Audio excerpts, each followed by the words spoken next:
anyone can put a bunch of scribbles on a page. But how do you create a brainstorm that's really going to lead you to a good topic for an essay? Let's think about the metaphor of the storm. It's wild and crazy. There's wind and rain and thunder and lightning. You need to be like the clouds. Open up and dump out all your ideas onto the paper.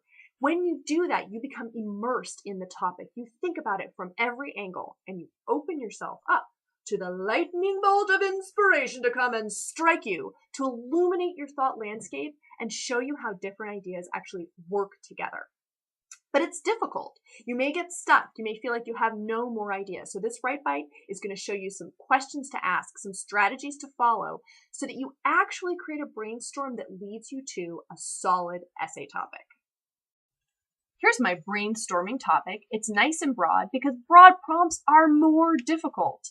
So I'm going to start by just listing animals so I can narrow it down to which animal I want to write about.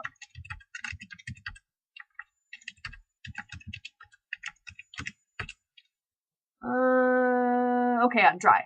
I'm looking at dogs. I feel like there's a lot I could say about dogs, so I'm just going to empty my brain now and not worry about formatting or any mechanical issues.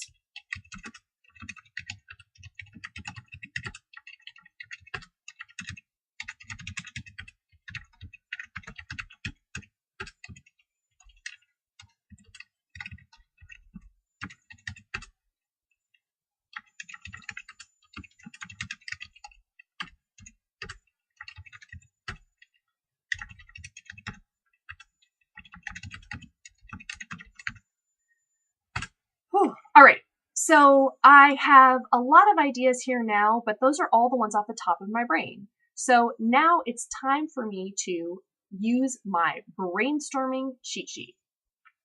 I already got through the first hurdle, which was starting, but now I'm out of ideas. So here are some suggestions. I need to return again to the prompt and make sure I've covered every part of it.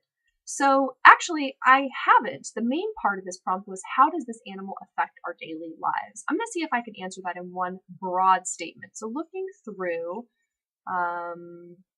playing fetch, and now that I'm looking back, I can go ahead and make any corrections to make it more clear.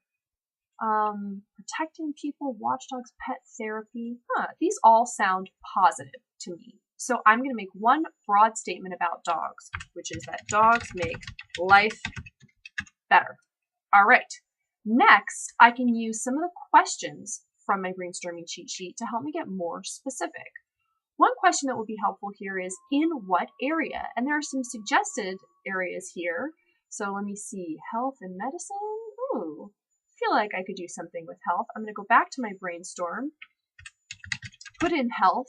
And I had, I had already playing fetch. So to me, health and playing fetch could be connected because you can get fit as you're throwing a ball or a frisbee for your dog you're getting outside. So I'm connecting those two by highlighting them in the same color.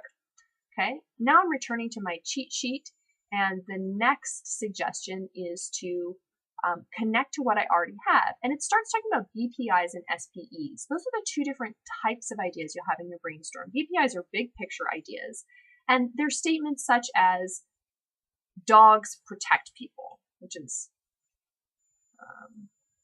something I had here. All right. So now I want to see if I can connect an SPE to that big picture idea.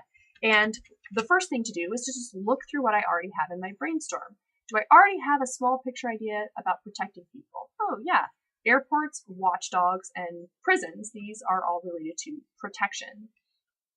If I didn't have those small picture examples, I could add more in, and I can still add more in. How else do dogs protect people? Explosive sniffing. And that will probably go with airports, but that's a more concrete idea. So by using this question list and by using just the prompt itself and thinking about what are my big picture ideas and what are my small picture examples, I'm getting more focused.